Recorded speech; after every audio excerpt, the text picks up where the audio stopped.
미국에서 태어났던 한국인 피를 가진 여성, 그리고 한국에서 태어나 미국으로 유학을 왔던 여성, 이 두 여성 때문에 미국 캘리포니아의 한 학교가 발칵 뒤집어진 일이 있었습니다.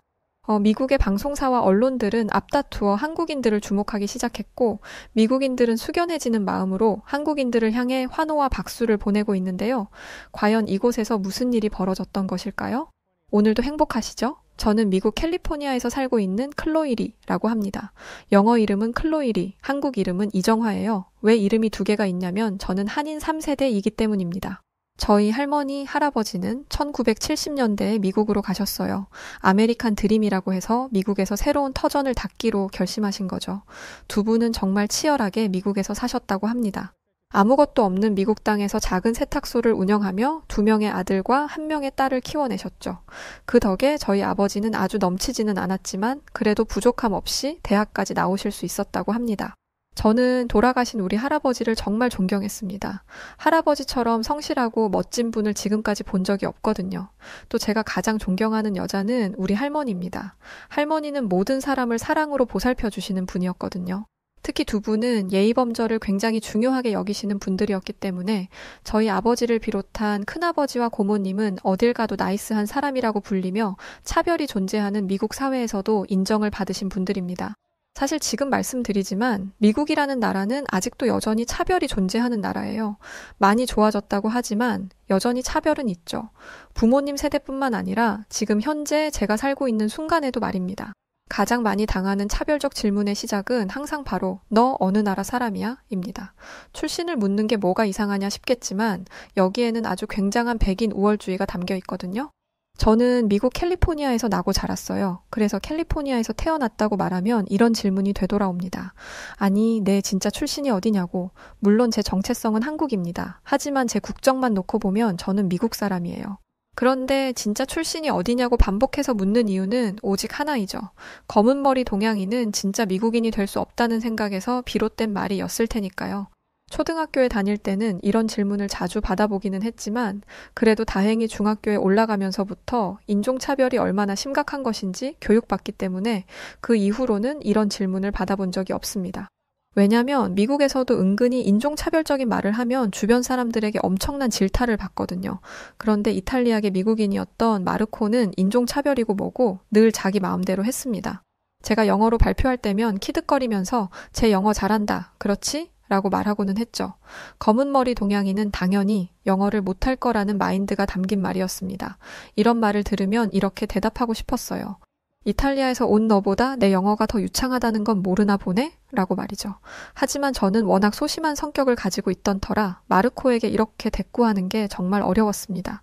그래서 속상한 마음에 혼자 화장실에서 운 적이 한 번이 아니에요. 한 번은 이런 적도 있었어요. 바로 제가 가장 존경하는 저희 할아버지를 비웃는 말을 했었죠. 한국인들은 얼마 전까지만 해도 쓰레기통 뒤져서 먹고 살았다던데 너네 할아버지도 그런 거 아니야? 그러니까 한국 버리고 미국까지 온 거 아니겠어? 과거에 한국이 힘들게 살았다는 건 저도 알고 있어요. 하지만 이런 과거가 믿기지 않을 정도로 발전했다는 건 제가 직접 제 눈으로 봤습니다. 그래서 이런 식의 비웃음은 참을 수 없었어요. 또 우리 할아버지가 부끄러운 일을 하셨던 것도 아니고 그 누구보다 성실하게 일하시며 한국인으로서 미국에 한국을 전파하셨습니다. 그렇게 번 돈으로 자식도 키우고 주변에 사정이 어려운 사람들을 도와주기까지 하셨죠. 저는 더 이상 참을 수 없어서 이런 상황을 학교 교무실에 가서 이야기했습니다. 그런데 정말 놀랍게도 학교는 제 손을 들어주지 않았어요. 그런 건 학생들끼리 해결해야 하는 것이라면서 오히려 저를 나무라더라고요. 알고 보니 학교에 있던 미국 선생님들도 미국인들이라 그런지 은근히 동양인을 괄시하는 모습이 담겨 있었습니다. 대놓고 하지는 않아도 내가 굳이 저런 애들까지 신경 써야 돼? 라는 마인드가 깔려 있었던 거죠. 저희 학교에는 동양인이 몇 없었기 때문에 이런 선생님들이 자리를 지킬 수 있었던 것입니다. 선생님에게도 외면당하자 저를 도와줄 사람이 없다고 생각하게 되었고 우울감이 들기 시작했어요. 얼마 안 되는 동양인 중에 카타르에서 왔던 학생이 학교 시험 문제로 부모님을 모셔오자 학교 생활에 불이익을 당했다는 이야기를 듣고 난 이후로는 부모님에게 말씀도 못 드리고 끙끙 앓았습니다. 그러던 어느 날이었어요. 제가 태어난 한국에서 유학생이 왔었습니다. 김예서라는 이름을 가진 키도 크고 예쁜 친구였죠. 예서는 영어에 능숙하지 않았습니다. 솔직히 영어가 잘 안 되면 기가 죽을 법도 한데 예서는 안 그랬어요. 손짓과 발짓 다 써가며 자신의 생각을 표현하는데 전혀 거리낌이 없었죠. 가끔은 친구들에게 내 말이 이해가 안 돼? 그러면 네가 직접 한국어를 찾아봐라고 말하기도 했습니다. 무조건 영어로 이야기해야 한다는 생각을 깨부수는 생각이었죠. 같은 한국의 피를 가진 친구였지만 저와는 달랐기에 잘 어울릴 수 있을 거라고 생각하지 못했어요. 실제로 예서는 학교에 유학 온 뒤로부터 학교에서 소위 잘 나간다는 애들과 어울렸거든요. 어느 날은 여느 때와 다름없이 벤치에 앉아있던 저에게 예서가 다가왔습니다. 왜 항상 혼자 있냐고 대놓고 물어보더라고요. 순간 얼굴이 새빨개져서 침묵을 지키고 있으니 예서는 자신이 실수했다며 사과를 했어요. 예서, 네가 미안할 게 뭐가 있어? 그냥 내가 내성적인 성격을 가지고 있어서 그래. 그러자 예서는 이렇게 말했습니다. 내가 보기에는 아닌 것 같은데? 너 혹시 쟤 있잖아, 마르코. 그 애가 너를 지금 괴롭히는 거지? 저는 그 말에 조용히 고개를 끄덕였습니다. 아, 그렇구나. 근데 쟤는 나한테도 그러던데? 그 말을 듣고 전 깜짝 놀랐어요. 매사에 소극적인 저에 비해 예서는 늘 자신감에 차 있었거든요. 너한테도 그래? 전혀 몰랐어. 그러자 예서는 담담하게 대답했습니다. 나한테도 그러던데? 그러거나 말거나 그냥 무시하니까. 지 혼자 쇼하는 거지. 백날 저렇게 떠들어봐야 나한테는 하나도 타격 없어. 저는 예서의 이 자신감이 부러웠습니다. 자기를 괴롭히는 사람을 찌질한 인간으로 취급하는 그런 용기 말이죠. 예서와 같은 한국인 피를 가졌지만 저는 미국에서 태어나 미국에서 쭉 자라왔고 예서는 한국에서 태어나 한국에서 살다가 미국에 왔던 거니 같은 한국인 피를 가졌더라도 확실히 예서와 저는 달랐습니다. 저는 예서에게 그동안 있었던 일을 터놓았어요. 예서에게는 사람을 끌어당기는 힘이 있었거든요. 예서는 본인이 당할 때는 아무렇지 않아 하더니 제 이야기에는 분노했습니다. 그리고 다음 날 영어로 된 성명문을 써왔어요. 그리고 점심시간에 의자 위에 올라가서 그 성명문을 읽었습니다.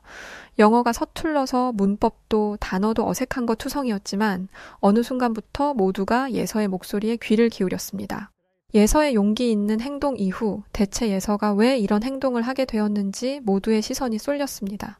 자연스럽게 마르코와의 일이 드러나게 되었고 학년 관계없이 모두가 마르코에게 문제를 제기했어요.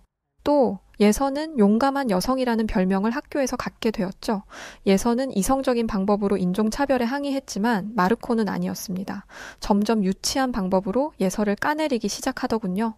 유독 예서만은 마르코의 괴롭힘에도 굴하지 않았던 유일한 동양인 학생이었기 때문에 어떻게든 마르코는 예서를 타깃으로 두고 지속적으로 나쁜 행동을 일삼았습니다. 여자아이인 예서가 외모에 굉장히 예민할 거라고 생각했는지 외모를 까내리는 말을 많이 했습니다. 영어도 못하고 눈도 쭉 찢어진 애가 우리 학교에 왜 있는 거야. 하지만 학생들은 마르코의 얘기에 반응하지 않았어요.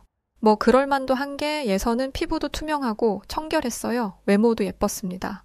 머리도 일주일에 한 번씩 감는 미국 애들과는 다르게 매일같이 머리도 감고 늘 좋은 향기가 났죠. 그에 반해 마르코는 한 달에 한 번 머리를 감으면 다행이라고 할 정도예요. 믿기 어려우시죠? 가끔 이탈리아 남자들 사진 보면 머리를 올백으로 넘긴 걸 볼 수 있는데 사실 그거 왁스가 아니라 머리 기름입니다. 저도 알고 싶지 않았어요. 여하튼 마르코는 예서의 눈에 쌍꺼풀이 없다는 것도 놀림거리로 삼았습니다. 그런데 쌍꺼풀이 있는 마르코의 눈보다 예서의 눈이 초롱초롱하니 예뻤어요. 물론 예서의 외모 때문에 학교 학생들이 예서를 좋아했던 건 결코 아닙니다. 다만 예서에게서 단점을 찾을래야 찾을 수 없으니 학생들은 예서의 편에 서서 유치하게 외모 공격을 하던 마르코의 얘기를 하는 거였죠. 그러던 어느 날 굉장히 학교에 충격적인 일이 벌어지는 사건이 있었습니다. 바로 예서가 정학 처리를 받아버리게 되는 믿기 힘든 일이 벌어지고야 말았던 것이죠. 시간이 지나면 지날수록 학교에서 학생들 사이에서 인종차별을 일삼는 마르코를 싫어하는 학생들이 늘어나기 시작했었어요. 그 때문에 마르코는 결국 자신의 부모님을 대동해서 학교로 찾아왔던 적이 있습니다. 카타르에서 왔던 동양인 학생이 마르코의 괴롭힘에 항의했을 때는 눈 하나도 깜짝 안 하던 미국 선생들이었는데 마르코의 부모님이 찾아와 학교에 항의하니 예서를 바로 정학 처리시켜버렸던 것이죠. 마르코 집이 잘 사는 편이라 하더니 무슨 수를 쓴 것 같았어요. 만약 다른 학생들이라면 마찬가지로 부모님을 모시고 와서 마르코의 부모님과 싸워줬겠지만 예서는 보호자 없이 홀로 미국에 유학을 온 학생이었습니다. 예서 입장에서도 할 수 있는 게 없었어요. 예서의 정학 처분에 학교에 있던 학생들도 잘못된 것이라며 분노했지만 선생님들의 파워가 워낙 센 사립학교였던지라 어찌할 수 있는 방법이 없었습니다. 아마 이 시기가 미국에서 뉴스를 통해 보도된 한 사건을 통해 인종차별, 특히 한국인을 대상으로 한 차별이 사회 문제로 대두되던 시기이기도 했었어요. 실제로 한 미국의 방송에서 한국계 미국인이 방송에 나와서 새해를 맞이해 만둣국 먹었다는 이야기를 한 적이 있었어요. 저희 가족은 매년 만둣국을 먹었기 때문에 이 얘기에 별 다른 감흥을 못 느꼈습니다. 그런데 의외로 미국인들이 이 만둣국에 관심을 가지더라고요. 추수감사절에 칠면조를 먹는 것과 같은 의미가 있는 건지 궁금했던 것 같아요. 이런 질문이 이어졌고 서로의 문화를 알아가는 시간을 가지게 되었습니다. 여기까지는 훈훈한 방송의 모습이었어요. 하지만 한 미국인 시청자가 딴지를 걸기 시작하면서 문제가 생기기 시작했었죠. 그 시청자는 한국계 앵커를 향해서 이렇게 말했습니다. 이봐요, 앵커씨. 당신은 아시아인인 게 너무 티가 나요. 방송에서 불쾌하게 한국계라는 거 티내지 마세요. 여긴 미국이에요. 알겠어요? 라고 말이죠. 모두가 이 말을 듣고 경악했습니다. 그리고 이 방송이 전파를 타면서 SNS와 다른 매체들은 이 문제로 떠들썩해졌죠. 그냥 만둣국을 먹었다는 일상적인 이야기를 했을 뿐인데 여기에 화를 낼 이유가 있나요? 당연히 없죠. 그 미국인은 감히 미국에서 미국적이지 않은 것을 말해 그것도 아시아 음식을? 이라는 생각을 가지고 말한 것이었습니다. 아시아계였던 앵커가 한국의 문화와 생각을 이야기하는 게 뭐가 문제라는 건지 저를 비롯한 한국계 미국인들은 분노했고 이 분노는 다른 미국인들에게도 퍼졌습니다. 시시비비가 갈리기 시작했죠.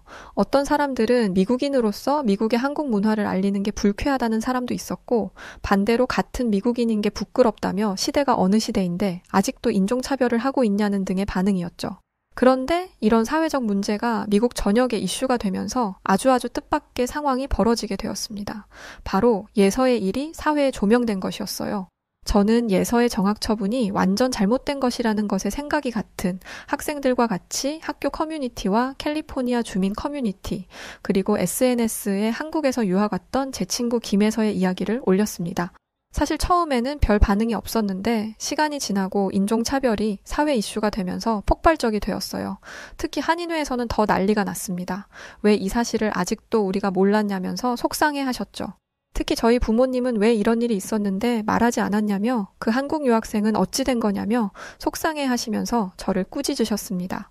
사실 저는 바쁜 부모님을 귀찮게 하고 싶지 않았고 카타르 학생이 부모님과 함께 항의를 하자 학교에서 쫓겨난 사건이 기억나서 차마 말하지 못했다고 말씀드렸어요. 부모님은 이 얘기를 듣고 더 화를 내셨습니다. 동양인 학생에게 있었던 일도 말이 안 되는 것이라면서요. 부모님을 비롯한 한인회에서 학교 측에 항의를 했음에도 학교는 눈을 가리고 귀를 막고 있었습니다. 특히 학생들을 가장 악질적으로 괴롭혔던 마르코에 대한 확실한 징계를 원한다는 말에는 과민하다 싶을 정도로 반응했죠. 마르코 부모님이 주기적으로 교장 선생님을 만난다더니 그게 확신으로 변하는 순간이었습니다. 학교는 들은 채도 하지 않았어요. 아무리 항의를 해도 소용이 없었어요. 그래서 저는 한인회 분들이 여기서 멈추실 거라고 생각했습니다. 솔직히 다들 생업이 있으시고 이렇게 한다고 뭐가 달라지겠어요.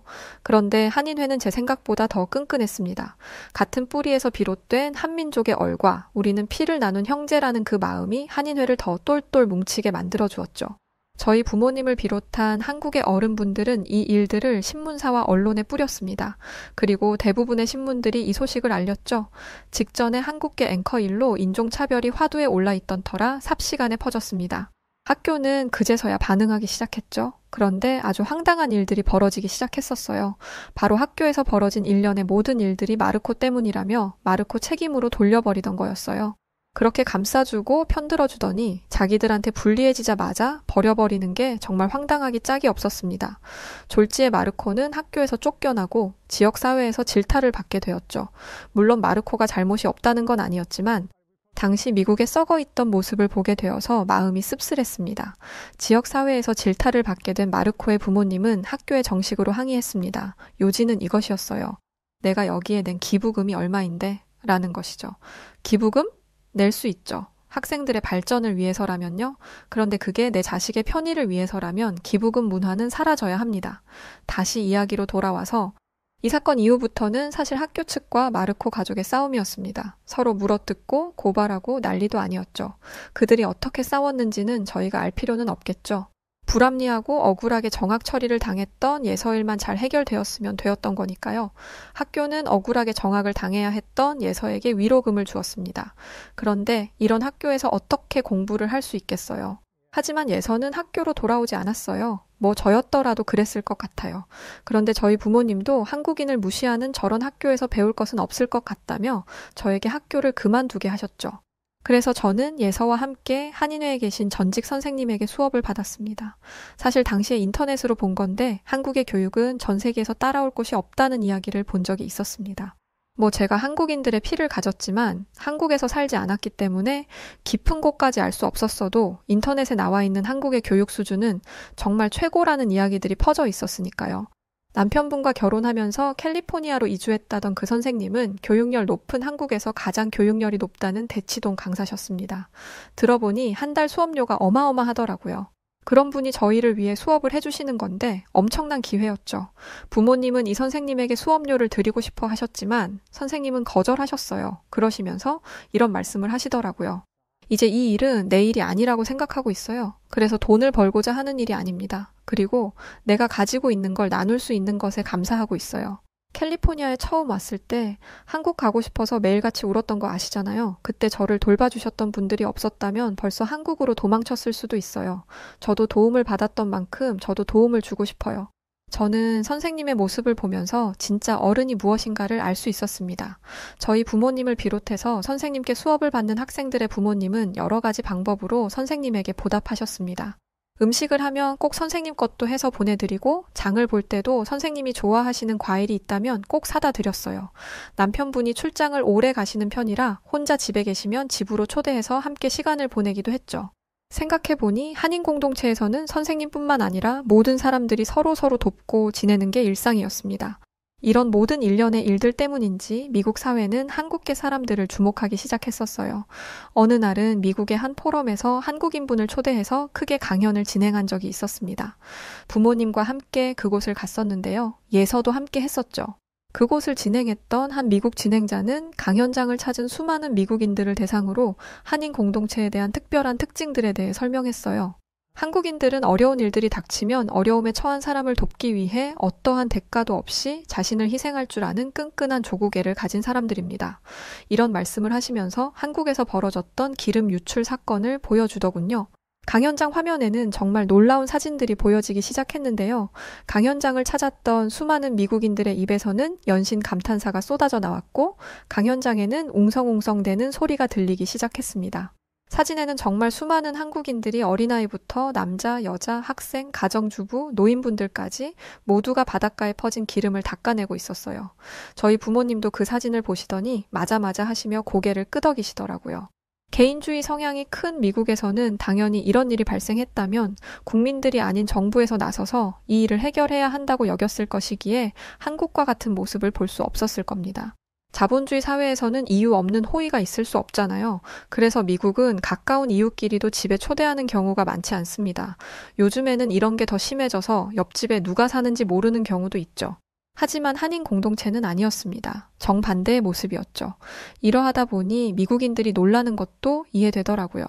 특히 공동체 안에서 같은 민족을 보호해주고 도와주는 게 미국인들에게는 영 신기한 모양이었던 것 같습니다. 당시 포럼의 강연장에서는 한 미국인 부부가 저희 부모님께 말을 걸어오기도 했었어요. 저 혹시 한국 사람들은 실제 가족도 아닌데 왜 저렇게 잘해주는 건가요? 그 물음에 저희 부모님은 정말 아무렇지도 않다는 듯 대답했어요. 아, 네, 그거야. 뭐 여긴 한국이 아닌 미국이고 미국에서 돌봐줄 사람이 없으니 한인 공동체에서 돌보는 것이죠. 질문을 했던 사람들이 한국인들이라면 이 말의 의아함을 못 느꼈을 텐데 질문을 했던 미국인 부부는 이런 부모님의 답변에도 납득이 안 된다며 계속 질문했습니다. 아니, 가족인데도 돌봐주지 않는 사람이 세상에 얼마나 많은데 가족도 아닌 애를 이렇게 돌봐주는 게 말이 안 되잖아요. 아, 혹시 한국에서 가족들이 대가로 돈을 보내주는 건가 보죠? 아무 관련도 없는 사람이 단순한 호의로 누군가를 열심히 도와주는 것 자체가 미국인들의 마인드와 생활 방식에서는 이해되지 않았던 모양이었습니다. 저는 포럼장에서 이런 한인 공동체의 모습이 아주 자랑스럽고 좋았습니다. 나름 저도 미국 국적을 가진 사람이지만 한국의 피를 가진 사람이니까요. 그래서 이런 제 마음을 부모님께 말씀드리니 머리를 쓰다듬어 주시더군요. 강연장에는 미국인 진행자가 내려가고 한 한국인 분께서 강연장에 올라섰습니다. 그리고 그 한국인 분께서 한인 공동체가 똘똘 뭉쳤던 가장 대표적인 사례를 들려주기 시작하셨습니다. 그리고 그 이야기를 다 듣고 난 수많은 미국인들은 감동의 눈물과 감탄 어린 탄성을 숨기지 못하고 기립박수치며 환호하기 시작했었죠. 그 내용은 이러했습니다. 1980년대와 90년대를 기억하는 분들이라면 1991년 미국 LA에서 있었던 흑인 폭동 사건을 알고 계실 겁니다. 총소리가 끊이지 않고 온 동네가 화염에 휩싸였던 역사상 최악의 폭동 사건이었죠. 사실 저도 LA에서 폭동이 있었었다 정도만 알고 있었기 때문에 강연장의 내용이 매우 흥미롭게 느껴졌습니다. 그런데 이 흥미로움에 불을 붙인 건 저희 할아버지와 아버지가 폭동 당시 LA에 머무셨다는 것이었어요. 내전과 다름없는 곳에서 할아버지와 아버지가 계셨었기 때문에 저는 이 이야기에 귀를 기울일 수밖에 없었습니다. LA 폭동 사건도 인종차별에서부터 비롯된 것이었습니다. 법을 위반한 흑인 남성을 미국 경찰이 과하게 진압하면서 문제가 생긴 것이었죠. 그런데 흑인 남성이 위반한 법은 사람을 해한 것도 아니었고 무장강도 짓을 한 것도 아니었어요. 속도 위반이었죠. 이것도 문제이기는 하지만 경찰에게 끌려 나와서 바닥에 처박힐 만한 일은 아니죠. 아무리 미국 경찰의 파워가 세다고 해도 이렇게 사람을 함부로 대해서는 안 되는 것입니다. 당연히 이 일이 알려진 후 흑인들의 반발이 있었어요. 그런데 미국 경찰은 그 어떤 반응도 하지 않았고 과잉 진압을 한 경찰들을 징계한다거나 주의를 주지 않았습니다. 미국 사회에서 흑인 차별은 아주 오래된 것이었고 그 차별을 견뎌왔던 흑인들의 불만은 걷잡을 수 없이 커졌습니다. 그리고 터져나온 불만이 과격한 폭동으로 이어진 것이었어요. 그런데 한 가지 문제가 있었습니다. 총을 들고 총을 쏴대며 전진하는 흑인들의 발길이 닿은 곳이 한인타운이었던 것이었어요. 이런 심각한 문제가 생기면 누가 시민들을 도와주어야 하는지 우리 모두가 알고 있죠. 그런데 미국 경찰은 한인타운에서 흑인들을 진압하지 않았습니다. 그럼 어디를 지키고 있었느냐? 미국의 버버리 힐즈 같은 부촌을 지키고 있었어요. 한국이라는 작은 나라에서 온 이민자들을 지키는 것보다 미국의 기득권층인 백인들을 지키는 게 옳다고 생각한 거죠. 그러니까 쉽게 말하면 한인타운은 총알바디 같은 존재였다고 합니다. 미국은 총기가 합법이잖아요. 흑인들은 무장한 상태로 총을 들고 거리로 나왔습니다. 가는 곳곳마다 불을 지르고 아무데나 총을 쏴댔죠. 이걸 바로 한인타운에서 하고 있는데 그 누구도 도와주지 않았다 보니 한인타운은 당시에 쑥대밭이 되고 있었다고 했습니다. 아메리칸 드림을 꿈꾸고 먼 나라 미국까지 와서 삶의 터전을 일구었던 한국의 할머니, 할아버지, 아버지, 어머니들은 땅에 주저앉아 이것만큼은 안 된다고 흑인들의 바짓가랑이를 붙잡고 오열하기도 하셨다네요. 폭동이 과격해지자 이것마저도 못하셨지만요. 피땀 흘려 기초부터 다졌던 마트, 식당, 세탁소 등 한인들은 하나라도 건지려고 목숨을 걸고 총알이 쏟아지는 곳으로 달려나가기까지 했다고 합니다. 생지옥이 따로 없었다는 거죠. 이런 상황에서도 도와주는 곳 하나 없었으니 당시 많은 미국인들은 한국인들이 꼼짝없이 한인타운에서 끔찍한 최후를 맞이했을 거라고 여겼다고 합니다. 그런데 한인분들은 미국인들 생각보다 훨씬 강인한 분들이었습니다. 한인타운에 계셨던 분들은 사건이 터지자마자 자경단을 조직했고 그 중에는 군대 장교 출신이었던 분도 계셨는데 폭도들이 다다르자마자 지도를 펴놓고는 사람들을 각 자리에 배치시켰다고 합니다. 흑인 폭도들과 한인타운의 어른들은 본질적으로 큰 차이를 가지고 있었다고 해요. 바로 흑인들은 전문적인 군사훈련을 받지 않았지만 한인타운의 한국인들은 전문적인 군사훈련을 받은 분들이라는 것이었죠. 제가 알아보니 1977년 전에는 의무복무 기간이 무려 46개월이나 되었고 이후에는 줄었다고 하지만 그것도 무려 33개월이었다고 하더라고요. 이렇게 긴 시간 동안 전문적인 군사훈련을 받은 분들을 민간인과 다름없는 흑인들이 어떻게 이길 수 있었겠어요? 당연히 꼼짝 못하죠. 흑인들은 아무데나 총을 쏘는 반면 한인 자경대원들은 정확한 위치에 경고 사격만 했다고 합니다. 폭동이 시작되자마자 순식간에 고지를 점령해서 가까이 오는 흑인들 발치에 총을 쏘는 거죠. 이후로 미국인들의 인식에는 한국인들은 전부 스나이프다라는 게 깊게 자리 잡게 되었다고 합니다. 강연장은 한국인들이 자신들의 국가인 미국 안에서 얼마나 모진 경험과 많은 어려움들을 겪어야 했었는지 이야기를 통해 알게 되었고 이내 많은 미국인들은 부끄러움과 죄책감에 박수를 치며 환호했습니다. 저야 사실 한국 피를 가졌지만 솔직히 잘 몰랐습니다. 한국이 세계에서 얼마나 위대한 국가이고 경제 발전을 빠르게 이룬 나라인지는 늘 미디어를 통해 들어 알고 있었지만 오직 전 세계에서 한국인들에게서만 볼 수 있다는 그 조국애라는 것 말이죠. 하지만 제가 다니던 학교에서 벌어졌던 소란으로 인해서 저는 그 모습을 직접 보고 경험할 수 있었던 겁니다. 저희 아버지와 어머니의 그동안 볼 수 없었던 모습, 그리고 제가 지내고 있는 마을에 있던 한인공동체라는 곳의 힘과 민족성을 말이죠. 강연장을 빠져나와 집으로 돌아가는 길에 제가 한국인 피를 가지고 있음이 얼마나 자랑스러웠는지 모릅니다. 태어나 지금까지 한 번도 경험해보지 못했던 그런 가슴 벅찬 기분이었죠. 늘 내성적인 성격에 학교에서도 홀로 지냈는데 그럴 필요가 전혀 없었다는 것을 오늘 알 수 있었습니다. 제 친구 김혜서가 한국에서 유학 와서 그렇게 동양 친구들을 괴롭히던 마르코에게 당당하게 맞설 수 있었는지 이해가 되는 순간이었습니다. 저는 예서와 함께 한인회에서 인종차별 근절 캠페인을 시작했고 이 캠페인은 선한 영향력이 되어서 저희 나이 또래들에게 좋은 자극을 주고 있습니다. 제가 다니던 학교는 문제가 되었던 선생들이 학교에서 나가게 되고 새로운 선생님들로 채워지면서 다시 저희는 그 학교로 예서와 함께 돌아갔는데요. 저와 예서가 학교에 들어서자마자 학교에 있던 친구들에게서 큰 환대를 받았어요. 보고 싶었다면서 얼싸안고 저희의 학교 컴백을 반겨주었죠. 그리고 특별한 소식이 하나 더 있는데요. 오는 방학에 예서가 한국에 있는 집으로 가는데 저도 함께 가기로 했답니다. 어릴 때 몇 번 부모님과 한국에 간 적은 있지만 이렇게 사리분별이 확실하게 되는 나이에는 가본 적이 없었거든요. 제 몸속에 흐르고 있는 그 한국인들이 사는 곳, 한국에 간다니까 지금도 마음이 너무 설레이고 행복합니다. 네, 오늘 사연은 여기까지입니다. 오늘은 한국에서 태어난 김예서 양과 미국에서 태어났지만 한국인의 피를 가지고 있었던 클로이 리양의 이야기였는데요. 서로 다른 환경에서 자란 두 학생들이 끈끈한 우정을 나누게 된 데는 한국이라는 뿌리가 있었기 때문이라는 생각이 듭니다. 동시에 낯선 나라에서 서로를 보듬어주는 한인 공동체의 따스함과 위기의 순간에 하나가 되는 용기를 엿볼 수 있는 따뜻한 사연이었어요. 자, 그러면 오늘 사연도 즐거우셨나요? 그렇다면 구독과 좋아요, 알림 설정 꼭 부탁드리고요. 그럼 지금까지 사연을 읽어드렸던 여우튜브 송은지였습니다. 더 좋은 사연으로 다시 찾아뵐게요. 영상 끝까지 시청해주신 모든 분들 고맙습니다. 그리고 늘 말씀드리지만 우리 구독자 여러분들 항상 사랑합니다. 감사합니다.